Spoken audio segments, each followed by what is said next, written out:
उजाले अपनी यादों के हमारे साथ रहने दो, न जाने किस गली में जिंदगी की शाम हो जाए।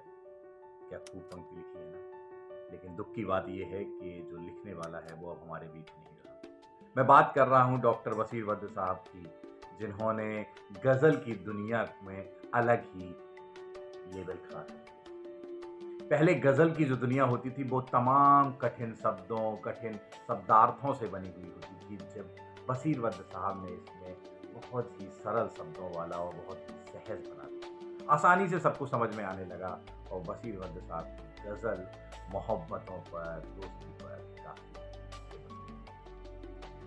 बशीर वद्द साहब का जन्म 15 फरवरी 1935 को अयोध्या में हुआ और उनकी जो उच्च शिक्षा प्राप्त की उन्होंने वो की अलीगढ़ मुस्लिम यूनिवर्सिटी। 17 सालों तक मेरठ में वो अध्यापन का कार्य करते रहे और वहीं पर उन्होंने बहुत सारी चीजें की। 1987 में मेरठ में जो दंगे हुए उसने उन्हें काफी प्रभावित किया। हुआ ये था कि 1987 के मेरठ दंगों में उपद्रवियों ने उनके घर को जला दिया, उनकी संपूर्ण जमा पूंजी को खाक कर दिया और इसका उनको गहरा सदमा लगा, गहरा दुख हुआ। वो अक्सर इस बात को उठाते थे और उन्होंने कहा भी, एक बार एक पंक्ति लिखी, एक शेर लिखा।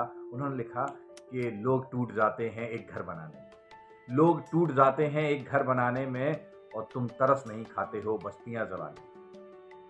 तमाम उम्र उन्होंने मेरठ में जो दिया था, उसके बाद वो उस दंगों के बाद वो भोपाल चले, भोपाल में ही रहे और वो अपनी अंतिम सांस तक भोपाल में रहे। वो डिमेंशिया नामक बीमारी से काफी समय से जूझ रहे थे और वृद्धावस्था की भी जो बीमारियां होती हैं उनसे भी जूझ रहे थे।